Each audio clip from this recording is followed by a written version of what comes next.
그러면 지금 프린트가 나오는 동안에 다모전 먼저 볼게요. 자, 요렇게 생긴 해설지 먼저 보겠습니다.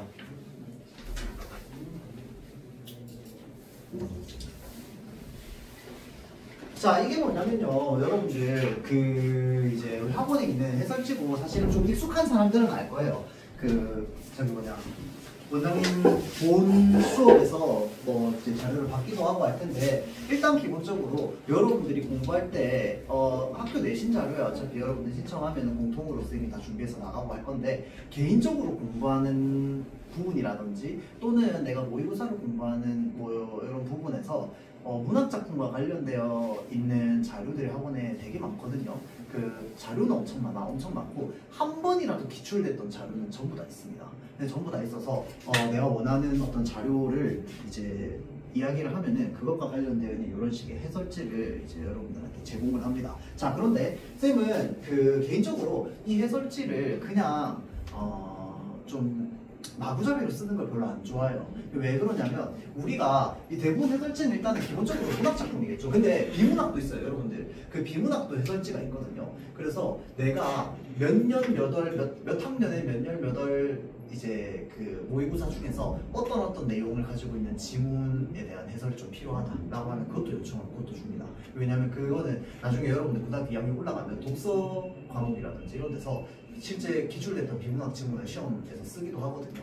그래서 그런 것도 다 있는데 비문학은 상관없어. 비문학은 거기에 있는 것들 그냥 다 뭐 받아들이고 하면 되는데, 이 문학 같은 경우, 특히나 시 같은 경우에는요, 외우는 게 아니잖아 우리가, 맞죠? 물론 그 내신 시험을 외우는 거긴 합니다. 내신 시험을 외우는 거긴 하는 건데 내가 문학을 좀 잘 하고 싶어서 또는 공부하고 싶어서 이제 내가 스스로 해설지를 보고 하는 부분은 일단 기본적으로 되게 열린 시각으로 봐야 돼요. 그래서 그냥 여기에 적혀 있는 게 다는 아니고 여기에 있는 게 또 어떨 때는 정답인데 어떨 때는 정답이 아닐 때도 있어. 그게 아니라 그러면 여기에 지금 나와 있는 이 문장에 대한 해설들이 있을 때 이 해설들이 왜 이렇게 적혔지? 어떤 요소 때문에 이렇게 적혔지를 읽고 생각하는 게 공부입니다. 무슨 말인지 알겠죠? 그래서 해설지를 그런 식으로 활용해야 돼요. 자, 활용해야 되는데, 자, 지금 이건 항상 컬러로 뽑아달라고 하세요, 여러분들 할 때요. 자, 어떻게 하냐면 일단 기본적으로 이 까만색으로 적혀 있는 건 원래 본문입니다. 이 원래 본문이고요. 거기에 플러스 이제 이렇게 파란색으로 이제 적혀 있는 해설 부분이 뭐냐면 이제 문장에 대한 해석이야. 그러니까 이 문학 작품 안에서 이 문장이 어떤 의미를 가지느냐, 어떤 역할을 하고 있는가에 대한 부분이고요. 거기에 플러스 이제 또 다른 뭐 갈색으로 나와 있을 때도 빨간색으로 나와 있을 때도 있는데, 이거는 뭐냐면 이 작품과 관련된 부가적인 배경 지식이라든지 이런 것들이 좀 나와 있습니다. 그래서 보통 학교에서 그 내신용으로 필기하는 건 여기에서 크게 벗어나지 않아요. 그래서 보면 되는데, 모의고사 같은 경우에는 수능 국어는 다양하게 열어놓고 이제 해석하고 하는 게 필요하단 말이에요. 그래서 어떤 부분을 꼭 집어서 얘기하는데 그게 해설지에 안 나와 있는 경우도 있어. 그러니까 어떤 관점으로 하는 해석은 다를 거 아니야, 그치? 자, 그래서 일단 기본적으로 그럴 때는 좀 이제 다르게 되어 있기 때문에, 그럴 때는 어떻게 판단해야 되냐면 이 문장이 이렇게 해석되어 있는데 또는 이제 이렇게 받아들일 수 있는데 그게 이러한 보기에서는 어떤 식으로 좀 적용이 돼서 내가 이해할 수 있을까라고 하는 부분을 보는 거야. 무슨 말인지 알겠죠? 자, 그래서 요거 혹시 작품 3개를 수업 시간에 다 나가기는 나갔나요? 다 나가기는 나갔어? 그럼 기본적으로 일단은 내용을 다 알고 있는 상태니까, 알고 있는 상태에서 그냥 전체적으로 풀듯이 한번 보고요. 그 다음에 여러분들이 집에 가서 여기 있는 해설지를 꼼꼼하게 한번 좀 읽어보세요. 읽어본 다음에 쌤이 뒤에 문제들을 한 세트씩 다 달아놨거든요. 그래서 거기 있는 문제들을 좀 보면서 내가 지금 읽은 내용이나 이런 것들이 잘 이해되었는가? 라고 하는 부분들을 그냥 체크 점검하는 정도로 보면 돼요. 그 문제 난이도가 어렵진 않거든요. 그래서 그런 식으로 좀 활용을 합시다. 자, 그래서 이거는 근데 좀 재밌죠? 일단 기본적으로 그 당호라고 하는 게 이제 원래 그냥 노비야, 노비. 맞죠? 노비인데 노비 치고는 그래도 좀 약간 역할도 좀 있고, 그 다음에 그 좀 중책을 맡고 있는, 중요한 책무를 맡고 있는 이제 그런 노비를 이제 당호라고 하죠. 자, 그래서 이 한성부라고 하면은 이제 법을 어긴 사람들, 이런 사람들을 잡아다가 이제 벌 주고 하는 요런 데입니다. 자, 거기에 있는 노비들 같은 경우에 여성 노비들은 이제 어떤 여성에 대한 수사를 할 때 이제 어느 정도 좀 권한이 있었던 거야. 자, 그래서 이제 그냥 우리 지금으로 따지면 검찰 수사관 같은 거지. 왜? 검사가 있고 검사실 안에 보면은 다른 수사관들 막 몇 분 계시잖아. 그게 이제 수사관들의 역할을 하는 거죠. 그래서 지금 여기 나와 있는 내용이 그거였죠. 자, 이제 이 기근이 들어가지고 안 적어도 돼요, 여러분들. 다 있는 거야. 안 적어도 되는데 이제 기근, 이제 가난이죠. 그러니까 이제 이 농사가 흉년이 든 거야. 맞죠? 이 흉년이 들어가지고 이 사람들이 먹을 게 없어요. 곡식이 없어. 그런데 부자들은 곡식을 쌓아놓은 게 있을 거 아니야. 그쵸? 그래서 부자들은 그런 직책이 높은 사람들이라든지 부자들은 이제 그 집에 쌓여있는 곡식들을 그냥 그걸로 밥을 해 먹으면 돼. 그런데 이제 이 곡식들을 밥으로 쓰면은 되게 풍족하게 쓸 수 있는데 그거를 술로 만들면 사실은 그 효율은 되게 줄어들거든요. 그러니까 이것이 가질 수 있는 풍만감이 이게 이제 그 풍만감이 있는데 그만큼 안 줘. 대신에 이제 취할 수 있는 거지. 그래서 당시에 이제 너무 기근이 들거나 흉년이 들거나 하면은 이제 양반 사대부들부터 시작해가지고 너네들이 술 소수범해라. 나도 술 안 마실 테니 왕도 나도 술 안 마실 테니 너희도 술 끊어라. 당분간. 그래서 집에서 곡식으로 술을 만들어 먹으면은 이제 막 벌을 주고 막 그랬단 말이야. 그래서 이제 왕명이 떨어졌는데 지금 여기에 나와 있는 내용은 어떤 내용이었습니까? 자, 그래서 주인공 이름이 뭐였죠? 조이였죠. 자, 그래서 이 김조이라고 하는 다모가 이제 그런 그 명령을 받은 거죠. 혹시 집에서 이제 술 만들어 먹는 집 있으면 이게 그 쓰레기통인가? 그거 뒤져가지고 한번 보라 이거였습니다. 그래서 그 항아리 뒤져가지고 거기서 술 냄새 나면은 옛날에는 술을 곡식으로 담았기 때문에 이 곡식 건더기가 남았어요. 이 건더기를 우리는 누룩이라고 불렀죠. 이 누룩에서 알코올이 나옵니다. 맞죠? 자, 그래서 그 곡식 건더기에서 이제 술 냄새가 나면 이 집 술 만들어 먹었다. 그래서 잡아야 된다. 약간 이런 식으로 이제 잡아오라라고 하는 명령을 받았고요. 그래서 조이가 이제 돌아다니던 중에 저 집이 이제 그 한번 저 집을 한번 살펴봐라 라고 해가지고 이제 이 조이가 가게 되죠. 가게 됐는데 아니나 다를까 이제 항아리에서 술 냄새가 나가지고 이제 잡았죠. 그래서 이 할머니를 잡았습니다. 주인집 할머니를. 자, 주인집 할머니를 잡았는데 그 주인집 할머니가 깜짝 놀라가지고 넘어진 거야. 자, 그래서 이 다모가 지금 보면은 여기에 이런 표현들 있죠. 자, 지금 사실 우리가 생각해보면 좀 당연하다고 느껴지는 부분도 있는데 내가 그냥 쓱 읽으면 본문만 읽다 보면은 쓱 읽으면서 좀 딱히 이렇게 짚지 않고 넘어가는 부분들 있어요. 그런 부분들에 대한 해석이나 이런 것들이 좀 하나하나 되어 있거든요. 그래서 내가 이 부분들을 읽으면서 내가 이런 것들을 좀 잘 캐치했는가? 라고 하는 걸 좀 볼 수 있습니다. 자, 그래서 이제 주인 할머니가 기겁하면서 땅에 엎어지는 이 모습이 이제 깜짝 놀란 거죠. 맞죠? 원래 술 먹으면 안 되는데 빚어 먹었단 말이야. 자, 그래서 깜짝 놀라니까 이 다모가 어떻게 합니까? 항아리를 내려놓고는 할머니를 끌어안습니다. 자, 이게 좀 상징적인 행동이지. 왜? 지금 하러 온 거 뭐 하러 온 거야? 지금 술 먹나 안 먹나 잡으러 온 거야. 잡으러 왔는데 지금 하는 활동은 와가지고 깜짝 놀라서 지금 할머니 이렇게 되려고 하는 거잖아. 맞죠? 자, 그래서 거기에서 느껴지는 인간미 있는 모습이다 라는 거야. 맞죠? 자, 그러면 이 문장을 통해서 얻을 수 있는 건 뭔데? 자, 백성의 안전을 더 우선하게 생각하는 다모의 어떤 행식이라든지 이런 것들이 드러나는 문장이 되는 거죠. 맞죠? 자, 그래서 잠시 후에 할머니가 정신 차리고 이제 다모가 질책했습니다. 한 나라에서 내린 명령인데 양반 신분인 분이 어떻게 이렇게 법을 어기냐 라고 하니까 할머니가 사죄하면서 얘기합니다. 우리 집 양반이 지병을 앓고 있는데 술을 못 마시게 된 이유로 음식을 삼키지 못해서 병이 더 악화가 됐다. 그래서 어쩔 수 없이 이제 술을 빚고 말았는데 잡힐 줄 생각이나 했겠느냐. 선한 마음을 가진 보살께서 제발 우리 사정을 불쌍히 봐주시기를 바랄 뿐이네. 이 은혜는 죽어서도 꼭 갚겠네 라고 이야기를 합니다. 자, 그랬더니 다모가 다음 페이지거든요. 자, 어떻게 하느냐. 항아리를 안고 가서 잿더미에 술을 쏟아버립니다. 맞죠? 이 술을 쏟아버리는 게 어떤 겁니까? 증거인멸을 대신 해주는 거다. 맞죠? 자, 그래서 할머니의 잘못을 덮어주기 위해서 그렇게 행동을 하는 거죠. 자, 그래서 이제 이 아전이 옵니다. 어찌 됐느냐? 라고 하니까 다모가 웃으면서 지금 술 담근 게 문제가 아니라 여기 지금 이제 송장이 나오게 생겼다. 송장이라고 하는 건 뭡니까? 시체. 맞죠? 그래서 지금 이 집에 시체 나오게 생겼다. 이 집에 지금 사람 하나 죽게 생겼다. 이 말입니다. 맞죠? 자, 그렇게 이야기를 하면서 이제 할머니가 음식도 못해 잡수신다는 말을 듣고 안타까워서 이제 드리는 거다 라고 하면서 죽을 건네줍니다. 자, 그래서 다모는 그렇게 말하니 여기서 술 담그는 걸 누가 또 알고 있느냐라고 할머니한테 물어본 거죠. 자, 그런데 누가 할머니의 시동생인 젊은 생원이 지금 이제 요거를 고자질 해가지고 하려고 요 이제 뭐죠 그 포상금이라고 해야 될까요? 그걸 받으려고 한 거죠. 그래가지고 결국은 들키게 됩니다. 들키게 되는데 이제 다모가 이야기하죠. 이 시동생 생원에게 어떻게 자기 가족한테 그렇게 할 수 있느냐라고 이제 이야기를 하죠.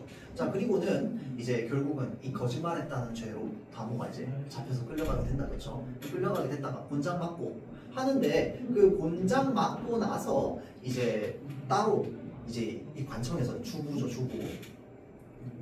이 주부는 이제 이 저기 뭐냐 여기 지금 이 한성부를 관리하고 있는 사람이죠. 이 한성부를 관리하고 있는 사람이 법을 어겼으니까 다모가 곤장은 맞아야 돼. 곤장은 맞아야 되는데 곤장 때리고 나서 어떻게 합니까? 뒤에 나중에 돈 열전 줍니다. 맞죠? 열전 주면서 미안하다. 그러니까 숨겨준 일을 용서할 수는 없어. 그래서 곤장을 치게는 했는데 너는 참 의인이로구나. 자, 그러니까 이 다모가 가지고 있는 어떤 이런 비범한 성품에 대한 칭찬을 하고 있다, 그렇죠? 자, 그래서 그 칭찬을 하면서 정말 갸륵하게 여겨서 상을 주는 거니까 받아라 라고 합니다. 자, 그런데 다모는 이 돈을 가지고 누구한테 갑니까?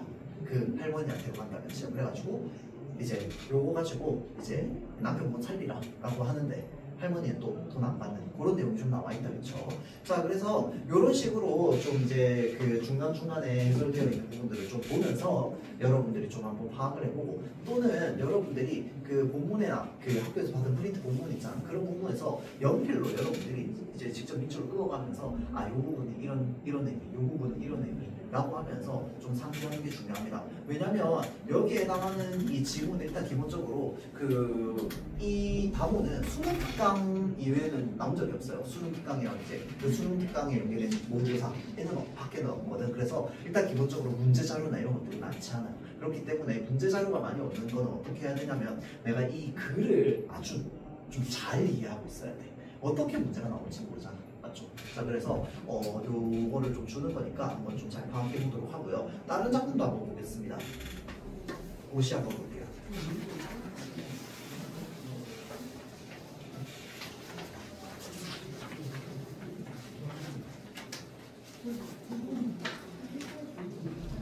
자, 그래서 풀이면 다 뿌리가 있는데 병충하는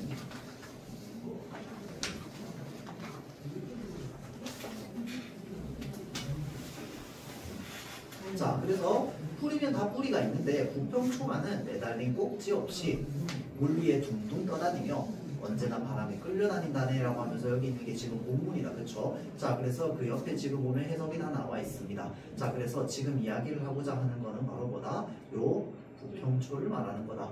자, 그래서 부평초가 떠 있는 모양, 얘는 이제 그 수초라서 물 위에 떠 있죠, 그렇죠? 그래서 물 위에 둥둥 이렇게 떠다니는 요 모습을 이야기를 합니다. 자, 그래서 이 부평초의 모습이 어떠한데 옥수는 뒤로 붙어 있는데 더부살이 신세처럼 가냘프기만 하고 연잎은 너무 괄시를 하고 행체도 이리저리 가리기만 한다. 자, 그래서 지금 여기 보면은 연잎 행체는 뭐 백성을 괴롭히는 지배층을 상징하고 있다 라고 하는데, 자, 그러면 이 연잎과 행체는 왜 지배층을 상징하는데를 내가 머릿속으로 근거를 만들어야 되는 거야. 자, 그러면 일단 기본적으로 작품을 봐야지.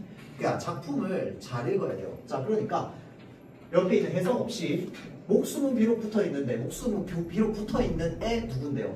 부평초죠. 맞죠? 자, 그리고 더부살이 신세처럼 가냘프기만 해 누군데요? 부평초의 모습입니다. 맞죠? 자, 이 부평초의 모습을 이야기를 하고 나서 연꽃의 잎이죠. 연잎은 너무 괄시를 하고 누구를? 부평초를. 맞죠?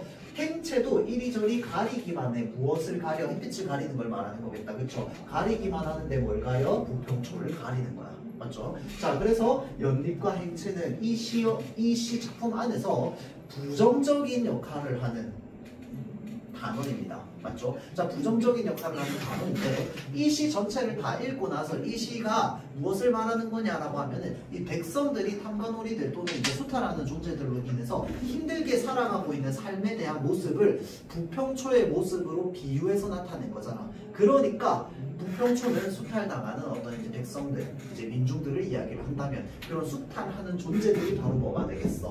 이런 존재들이 되겠다. 그치? 자, 그래서 이 연립행체 부평초의 관계, 그 다음에 이제 수탈하는 사람들, 뭐 탐관오리, 그 다음에 백성들의 관계, 이런 식으로 이제 연결이 되어 있다라는 것까지 머릿속에 좀 이제 익히고 머릿속에 그림을 그리면서 이제 이거 읽으면서 푸는 겁니다. 무슨 말인지 알겠죠? 자, 그래서 그렇게 했을 때 굉장히 좀 이제 작품이 명확하게 머릿속에 잘 들어올 거거든요.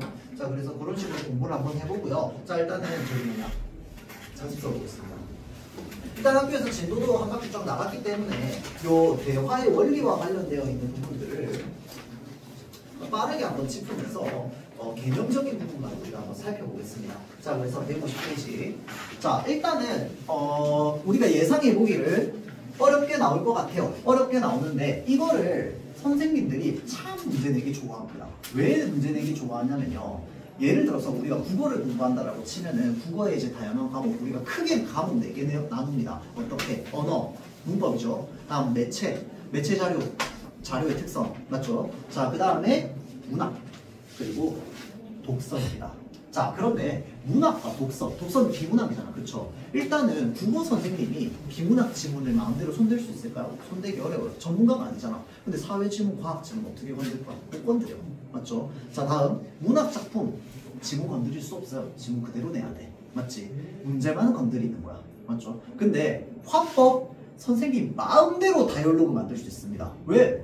대화하는 상황 만들면 되잖아. 맞지? 거기에 그냥 원리 적용해가지고 화법 원리 적용해서 그냥 문제 내면 돼요. 그래서 지금은 이제 여러분들 고등학교 그 교육과정이 바뀌어가지고 화법과 작문 뭐 이렇게 따로 안 하잖아. 그런데 여러분들 바로 위에 학년까지는 국어 과목이 이제 화법과 작문 이렇게 딱 나눠져 있었잖아. 그치? 이 화법과 작문이요, 수능보다 학교 시험이 더 어렵습니다.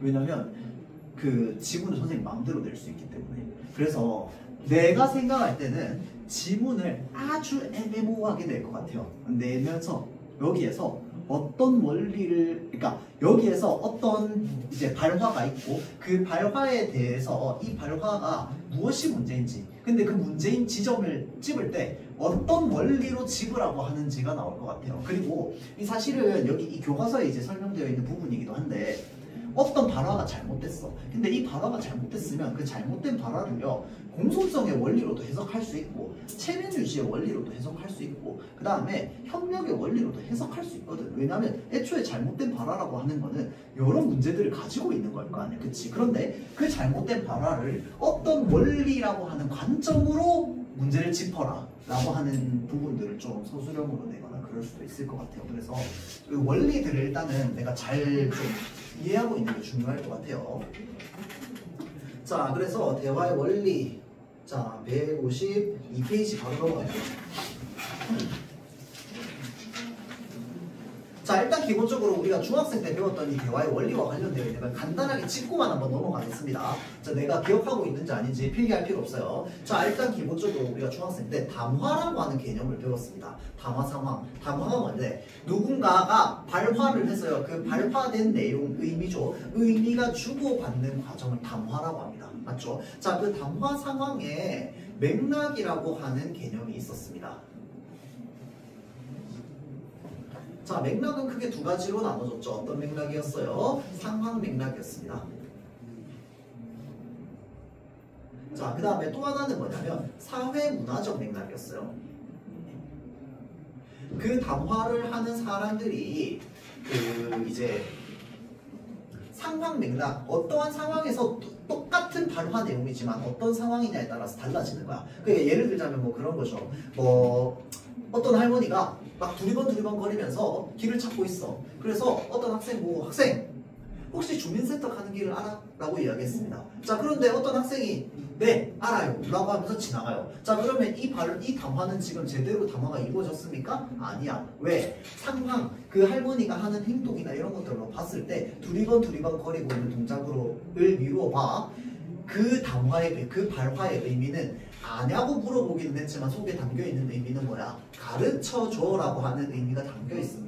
맞죠? 자, 그런데 이 가르쳐줘라고 하는 이 상황적 맥락을 이해하지 못하고 대답했기 때문에 담화가 제대로 이루어지지 않은 거야. 그런 것들이 상황 맥락이었다. 그렇죠? 근데 사회문화적 맥락은 그 담화를 하는 사람들의 그 문화적 상황이나 이런 것들을 잘 고려해서 말해야 된다. 뭐 이런 것들이었죠. 자, 다음 이제 담화의 원리가 있었습니다. 이 담화의 원리는 뭐가 있었냐면요. 통일성의 원리와 응집성의 원리가 있었습니다. 자, 그래서 이 통일성이라고 하는 게 뭐였습니까? 주제를 벗어나면 안 돼.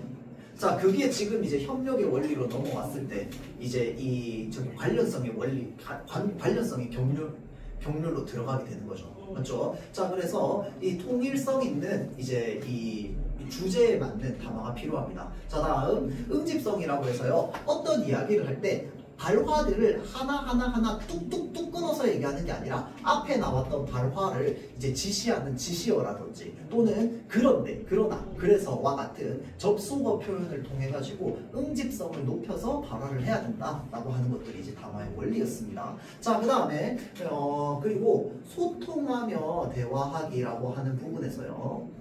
들어주기 자세가 있었습니다. 혹시 기억납니까? 자, 그래서 이 들어주기 자세 두 개 있었습니다. 뭐 있었어요? 소극적 들어주기라고 하는 게 있었고요. 자, 적극적 들어주기가 있었습니다. 자, 그래서 소극적 들어주기 뭐였습니까? 들어주면서 반응하고 대답하는 거야. 아, 그랬구나 라고 하는 반응. 그 다음에 표정 짓는 거. 맞죠? 자, 그리고 끄덕끄덕 해주는 거. 이런 것들이 있었고요. 거기에 플러스 뭐 있었느냐? 그래서 어떻게 됐어? 라고 하면서 그 발화하는 사람의 발화를 더 이끌어주는 정도의 들어주기를 소극적 들어주기라고 하고요. 자, 그 다음에 적극적 들어주기는 뭡니까?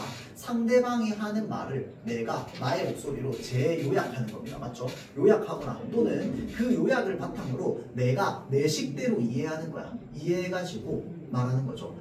사연을 듣고 아, 그래서 지금 네가 하는 말이 이러이러해서 슬프다는 거구나. 슬펐겠구나 라는 식으로 이제 이야기를 하는 거를 바로 적극적 들어주기의 자세라고 합니다. 자, 그래서 우리가 보통 이제 일상생활하면서 이런 적극적 들어주기의 자세를 흔히 공감이라고 이야기를 하죠. 맞죠? 자, 그러면서 그 단원들이 보통 이제 공감하며 대화하기 막 이런 식으로 제목이 많이 쓰여져 있습니다. 자, 일단은 그런 이제 그 중학생 때 배웠던 담화와 관련된 개념이 지금 고등학교 올라와서 이렇게 확장된 겁니다. 알겠죠? 자, 보도록 할게요. 대화의 원리 중에서 협력의 원리를 알아보자고 합니다. 자, 그래서 담화 볼게요. 동희야, 너 축구 잘해? 내가 전화 오기 전에 말이야. 학교에 유소년 축구 선수가 있었는데 그 친구가 내 실력을 인정해줄 정도란다. 난 어릴 때부터 축구를 했어. 주말마다 쭉 쓸데없는 얘기하고 있습니다. 우리 보통 뭐라고 합니까? TMI라고 얘기한다. 그쵸? 자, TMI 얘기하고 있어요. 자, 다음 뭐야? 결론은 축구를 잘한다는 말이잖아. 조금 이따 축구 같이 할래? 좋아. 근데 너 축구부 있던 시험 보면 어떻게 됐어?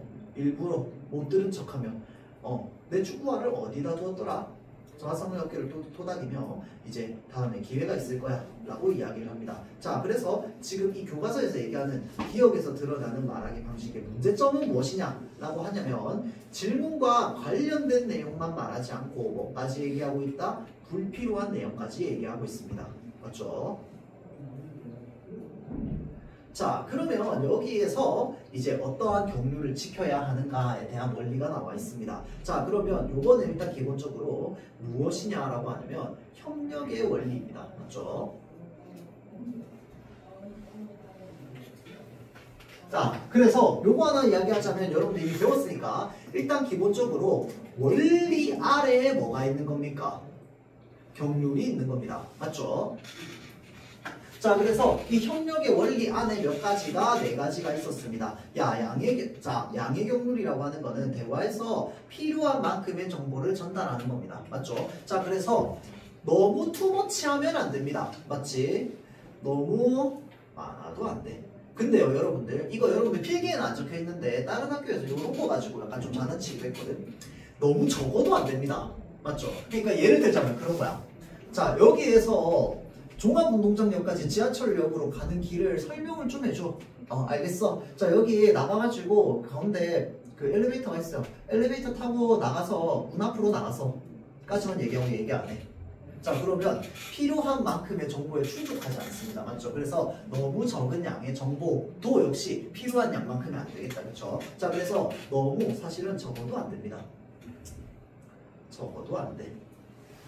양의 경률이죠. 자 다음 질의 경률이라고 하는 거는 타당한 근거 첫 번째. 자 다음 두 번째 진실입니다. 맞죠? 타당한 근거를 바탕으로 진실이라고 생각되는 내용을 이야기를 해야 돼요. 자 다음 자 그래서 이것도 마찬가지로 근거가 타당하지 않아 그러면 사실은 질의 경률이 위반된 겁니다. 알겠죠? 자 다음 관련성의 경률 요거는 목적과 주제. 그래서 주제에 벗어난 것은 관련성의 경률을 벗어난 겁니다. 맞죠? 어긴 거야. 자 다음 태도의 경률은요 모호하거나 중의적인 표현. 자 중의적 표현이 뭔데요? 여러 가지 의미로 해석될 수 있는 표현을 중의적 표현이라고 하죠. 자 그래서 중의적 표현을 피하고 간결하고 조리 있게 말해라. 자 그래서 요게 포인트. 자 그러면 일단 기억에서 우리가 좀 살펴볼 수 있는 건 뭔데? 일단 첫 번째 불필요한 내용을 말했다라는 점에서 우리는 무엇이라고 볼 수 있어요? 양의 경률을 어겼다. 자 근데 요거 바라보는 관점에 따라 좀 다를 수 있습니다. 자 그리고 관련된 내용을 말하지 않은 것은 무엇에 해당합니까? 관련성의 경률에 해당합니다. 맞죠?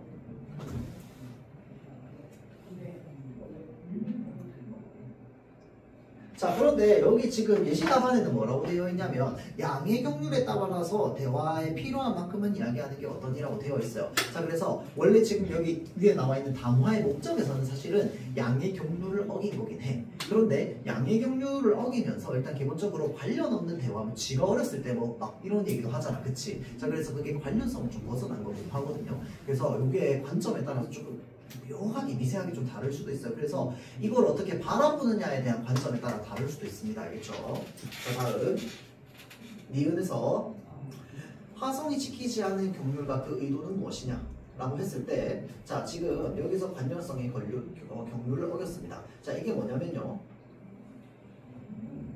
물어본 질문에 대한 대답을 하지 않았어.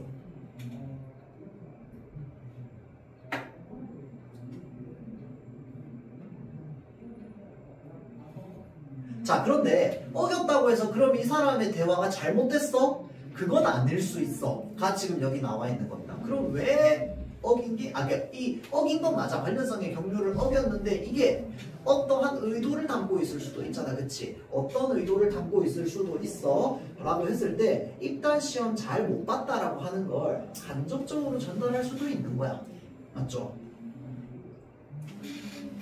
자 그래서 여기에 지금 나와 있는 게 협력의 원리를 의도적으로 어기기도 해 라고 하는 게 지금 여기 나와 있는 겁니다. 자 다음 공손성의 원리입니다.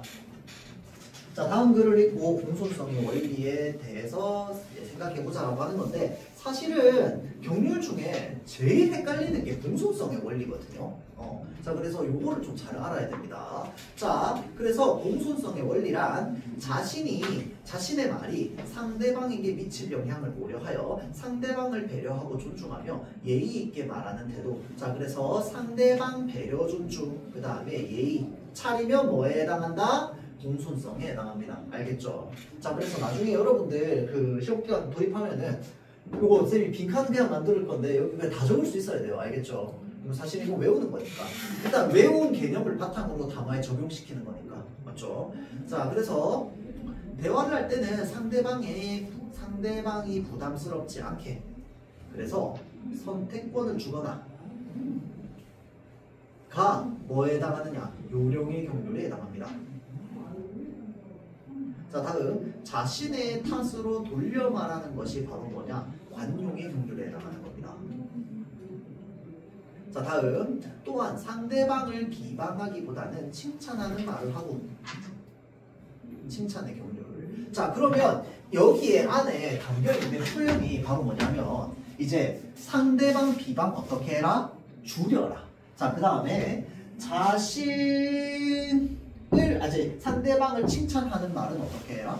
높여라. 자, 그래서 이거를 나중에 여러분들 정리할 때 어떤 식으로 정리해야 되냐면 줄여야 하는 것이 있을 거고 그 다음에 늘려야 하는 것이 있을 거야. 그거를 이 월 경률과는 별개로 정리를 해주는 게 좋습니다. 그래서 그거를 좀 머릿속에 표처럼 딱 기억해놔야지 선지에서 안 헷갈려. 이거 설마 몰라서 틀린 사람이 있겠어? 없어. 몰라서 틀리면 이건 진짜 사회성 제로지. 맞죠? 그게 아니라 선지를 꼬아놓는 거야. 무슨 말인지 알겠죠? 그래서 내가 문제를 좀 많이 풀고 시간에 좀 이렇게 쫓기다 보면은 눈이 헷갈려 돕니다. 그러면서 나는 맞은 줄 알고 풀었어.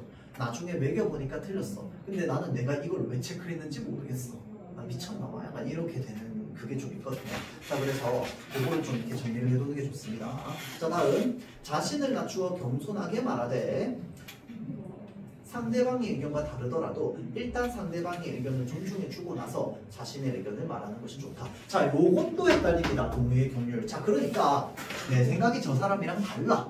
자, 달라서 다른 생각 얘기하고 싶어. 근데 그럼 그건 참 동의가 아니잖아. 그치? 그런데 여기서 말하는 동의의 경률은 뭘 말하는 거냐? 라고 하면은 일단 상대방 말을 오케이 인정하고 들어주고 그 다음에 나는 좀 생각이 달라 라고 얘기하는 것도 동의의 경률에 해당합니다. 무슨 말인지 알겠죠? 자, 그래서 예를 들어서 뭐 나는 A가 너무 좋아 라고 하는데 아닌데 난 B가 더 좋은데 라고 말하면 뭐에 해당하는 거야? 여기 위반하는 거야. 왜? 상대방의 말을 인정해 주지 않았잖아. 맞죠? 자, 그런데 누군가가 난 A가 너무 좋아 라고 했는데 그렇지 A 너무 좋지 그런데 나는 B가 더 좋아 라고 하면 동의의 경률을 어기지 않게 되는 거야. 무슨 말인지 알겠죠? 그 차이입니다.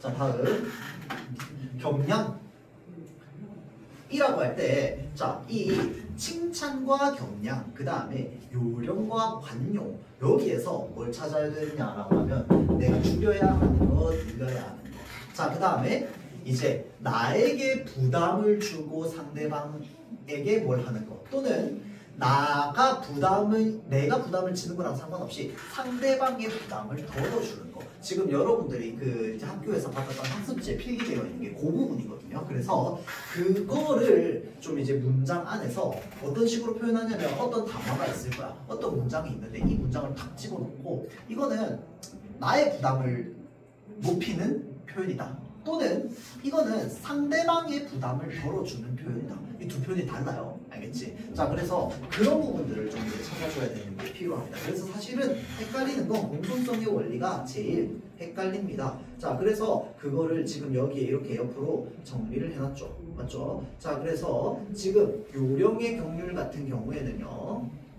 부담 최소화, 이익 최대화, 상대방에게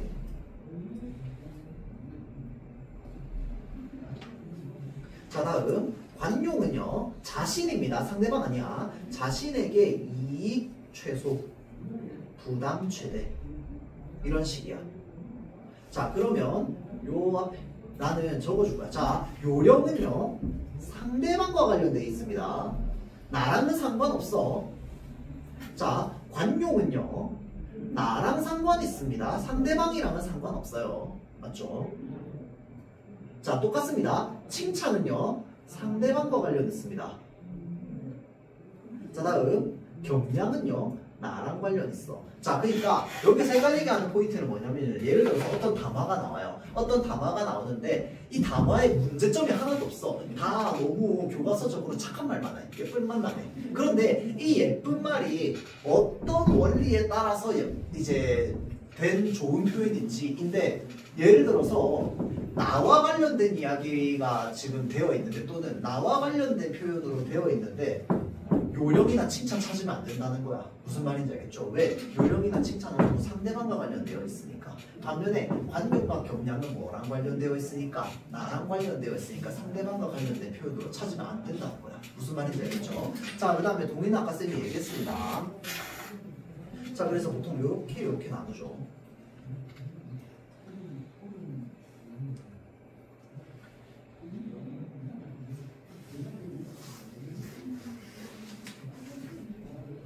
자, 그래서 요 담화 한번 보겠습니다. 정우야, 내일 별일 없으면 나랑 네 옷 좀 사러 가는 거 어때? 자, 너는 맨날 너랑 안 어울리는 옷만 입는 것 같아. 옷이 그게 뭐야? 자, 지금 여기에서 얘가 말한 이 담화는 상대방을 뭘 하고 있습니까? 상대를 비방하고 있습니다. 맞죠? 자, 다음 실험. 곧 시험인데 어딜 가냐? 난 집에서 공부할 거야. 너 나가. 라고 얘기합니다. 자, 그러면 듣자마자 싫어 라고 얘기하는 거에서 뭐 지금 상대방의 말 동의하지 않습니다. 그러니까 상대방의 말 인정하지 않습니다. 맞죠? 자, 그래서 요게 지금 무엇을 저기 나와 있죠? 동의의 경률이 위반된 겁니다. 자, 그러면 요거는 원래 상대방은 어떻게 해줘야 돼? 칭찬해줘야 돼. 맞죠? 경률에 따라서. 자, 그러면 상대방을 칭찬하는 경률과 관련되어 있는 경률은 뭔데요? 칭찬의 경률입니다. 맞죠? 자, 그래서 칭찬의 경률. 자, 그래서 요거는요, 여러분들 쌤이 예시로 하나 보여주자면요, 이게 사실 전 교육과정이긴 하거든. 전 교육과정이긴 한데 이런 식으로 한 2페이지면 정리돼요. 내가 스스로 정리하는 겁니다. 자, 그런데 스스로 정리하면서 뭘 봐야 되느냐라고 했을 때 이 구조를 봅니다. 구조. 자, 그래서 공손성의 원리는 일단 기본적으로 이런 식으로 되어 있다. 자, 그래서 요령, 관용, 찬동, 변명인데, 자, 요령, 관용은 그럼 요령은 상대, 부담, 최소, 이익, 최대. 관용 자신입니다. 자신, 이익, 최소, 부담, 최대. 자, 다음 찬동. 상대 비난. 요즘 이제 그 교과서에 비방이라고 되어 있다, 그렇죠? 상대 비방 최소. 그 다음에 상대 칭찬 최대. 맞죠? 자, 다음 경량은 자신 칭찬 최소. 그 다음에 자신 낮추는 표현. 겸손한 표현이다, 그렇죠? 겸손한 표현 최대. 이런 식으로 이제 정리를 하는 겁니다. 그래서 이런 식으로 전체적으로 정리를 하고 나면은 일단 원리 3개였다, 그치? 첫 번째 뭐였습니까? 협력의 원리. 자, 그 다음 공손성의 원리. 그 다음에 체면 유지의 원리였죠. 그래서 이 3가지를 어느 정도 여러분들이 문제 풀기 전에 나는 개인적으로 정리 좀 했으면 좋겠어. 이 문제와 관련해가지고는 쌤이 다음 주나 다다음 주에 한번 싹 모아가지고 줄 건데요. 하기 전에 정리 한번 하고 하세요. 알겠지? 그렇게 하고 나서 하는 게 훨씬 더 도움이 됩니다. 자, 그래서 그 쪽지 시험과 관련된 부분들도 조금 이제 그 시험 기간 중에 한번 좀 진행을 해볼 겁니다. 자, 다시 본문으로 돌아와서요. 다음 페이지 넘어가겠습니다. 다음 이제 체면 유지의 원리입니다. 자, 얘들아, 오늘 경기는 졌지만 앞으로 남은 경기에 집중하면 좋은 결과가 있을 거야. 힘내자 라고 하니까, 자, 뭐라고 합니까? 선배가 결정적인 순간마다 실수만 하지 않았어도 오늘 경기에 이겼을걸요? 라고 얘기합니다. 자, 그런데 예를 들어서 사람들이 안 보고 있어. 혼자 둘이서만 대화하고 있어. 자, 그러면 둘이서만 대화하고 있으면 이미 이 둘이서 하는 대화에서도 얘가 어겨진 게 있습니다. 앞서 배운 거에서. 뭐가 어겨졌는데? 찬동, 칭찬의 경륜이 어겨졌습니다. 왜? 상대를 지금 비방하고 있잖아. 맞죠? 자, 그래서 찬동 또는 이제 이 칭찬의 경륜이 어겨졌습니다. 자, 어겨졌는데 지금 사람 다 있는데 얘기하고 있어요. 맞지? 무엇을 지켜주지 않았어? 체면을 지켜주지 않았습니다. 무슨 말인지 알겠죠? 자, 그래서 지금 쭉 나와 있습니다. 요거 본문 한번 볼게요. 자, 사람들은 다른 사람들에게 자신이 바라는 자아의 모습을 인정받고 그것이 손상되지 않도록 지키기를 바라는데 그것을 뭐라고 한다? 체면이라고 한다. 자, 그래서 사람들은 자신의 체면을 존중받으면 자신감과 같은 긍정적인 감정을 느끼지만 체면이 손상되면 당혹감과 같은 부정적인 감정을 느끼기도 합니다. 맞죠? 자, 그래서 그러므로 사람들과 대화할 때는 여러 사람들 앞에서 상대방의 요청을 단칼에 거절하거나 잘못을 지적하는 등 상대방의 체면을 위협할 수 있는 말이나 행동을 피해야 됩니다. 자, 그래서 그것을 뭐라고 한다? 체면 유지의 원리라고 한다. 자, 그러면 체면이라고 하는 것 무엇이었는데 위에 나와 있었다, 그치? 사람들은 다른 사람들에게 자신이 바라는 자아의 모습을 인정받고 그것이 손상되지 않도록 지켜지기를 바라는 걸 뭐라고 한다? 체면이라고 한다. 자, 그래서 이 원리에 따르면 어떻게 해야 되느냐라고 했을 때 상대방 직접적 강요 3가고요. 3단다. 줄이는 거다. 그쵸? 자, 다음 상대방 존중 표현 올리는 거. 자, 그래서 요거를 체면 유지의 원리라고 한다. 자, 그래서 사실은 이 공손성의 원리랑 체면 유지의 원리는 그냥 뭐 한 끗 차이야. 맞죠? 상황에 따라서 둘 다가 위배되었다라고도 볼 수 있습니다. 상황에 따라서. 자, 그래서 여기 지금 예를 들은 이 예시 문장 한번 봅시다. 자, 그래서 얘들아, 오늘 경기는 졌지만 앞으로 남은 경기에 집중하면 좋은 결과가 있을 거야. 힘내자 라고 하니까, 자, 지금 어떤 식으로 선배 주장으로서 저희를 챙기느라 정신없고 힘드시겠지만 선배도 실수를 줄이기 위해 경기에 조금만 집중해 주시면 팀에 큰 도움이 될 것 같아요. 그러니까 결국 하고자 하는 말이 달라지진 않았어. 뭐 하라는 거야? 너 잘하라는 거야. 맞지? 네 잘하라는 건데, 네 잘하라고 하는 말을 이제 어떻게 해준 건데요? 선배 주장으로서 저희를 챙기느라 정신없고 힘드시겠지만을요. 예를 들어서 잘 보세요. 체면 유지의 원리에 따라서 이야기를 하자면 상대방의 체면을 뭐 해준 거야? 지켜준 거야. 맞죠? 자, 그런데 이거를 공손성의 원리로 따져보자면 어떻게 볼 수 있을까요? 지금 주장으로서 저희를 챙기느라 정신없고 힘드시겠지만 뭐에 해당한다고 볼 수 있을까요?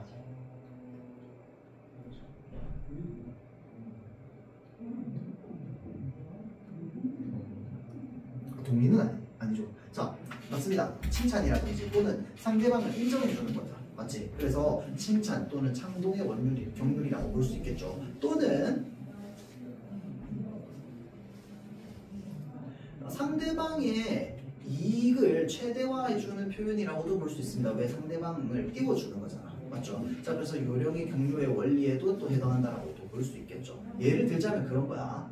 자, 그래서 그런 식으로 조금 이제 우리가 다양하게 좀 열어두고 좀 보는 게 필요합니다. 자, 그래서 분명히 여기에만 만약에 해당한다라고 하면은 그 해당하는 근거가 있을 겁니다. 그 부분을 명확히 좀 찾아주는 게 중요해요. 그런데 그게 굉장히 좀 세세하게 들어가 있을 거야. 알겠죠? 자, 그래서 내가 하고자 하는 얘기가 방금 뭐였냐면요. 156페이지 한번 볼래요? 요겁니다. 자, 공손성의 원리와 체면 유지의 원리는 대화 여자를 어떻게 설명할 것인지에 대한 관점의 차이랍니다. 알겠죠? 자, 그래서 어떤 대화가 예의 바른 대화인지에 대해서 공손성의 원리를 통해서도 설명이 가능하고 체면 유지의 원리를 통해서도 설명이 가능한 거야.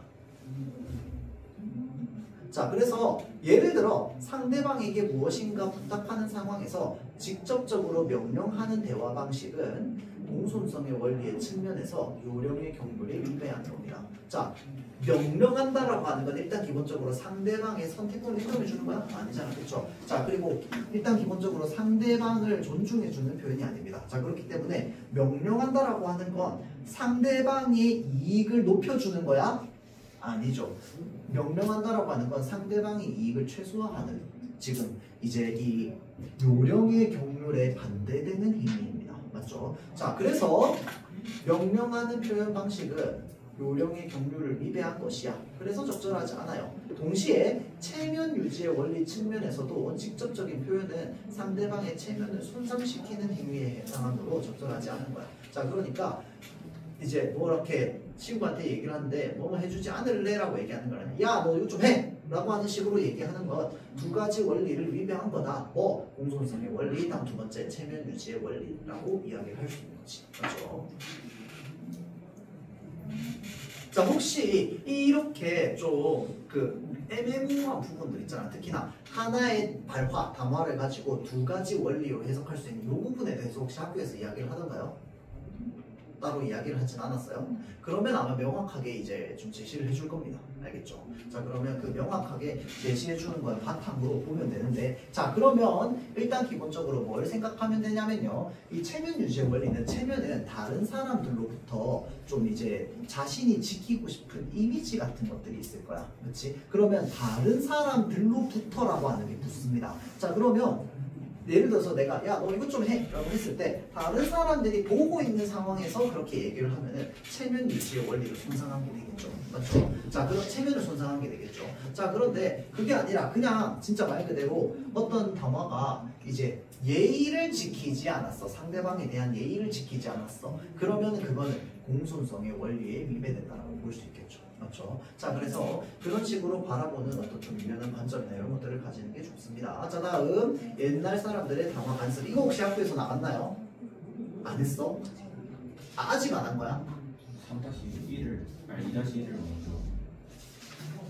근데 그러면 잠깐만 앞에 이 경륜까지는 다 한 거지. 체면 유지까지 다 했지. 이러고 나서 지금 3-1 의문 넘어간 거 아니야? 맞죠? 근데 이거 혹시 뭐 한다 안 한다 이야기는 있던가요? 없었어? 그냥 바로 그냥 의문으로 넘어갔어? 알겠습니다. 그러면 내가 생각할 때 그러면 안 할 것 같은데 근데 혹시나 한번 뭐 기회 되면 물어보긴 해보세요. 요거 활동 이번은 혹시 안 하시는지. 알겠죠? 왜냐면 이게 뭐냐면 그 공동체의 담화 관습이라고 해가지고 이제 우리 옛날 사람들의 담화 관습이 있습니다. 뭐 예를 들자면 뭐 이런 것들이 있어요. 이게 이제 옛날 이야기 나오는 건데 옛날 사람들 속담 중에 왜 그런 거 있잖아. 그 가루는 칠수록 고와지고 말은 할수록 거칠어진다. 뭐 이런 말들이 있거든요. 이런 말들이 그러면 옛날 공동체를 살고 있던 그 사람들의 삶에는 어떻게 적용이 되어 있느냐 또는 이제 어떤 이제 공동체의 관습이 담겨 있느냐라고 했을 때 말을 좀 아껴야 돼.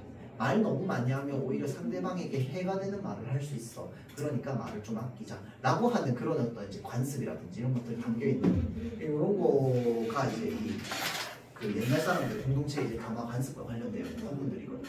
그래서 혹시나 요거는 그러면 나중에 들어가게 된다면 이야기를 좀 해주세요. 그럼 요거 스킵하겠습니다.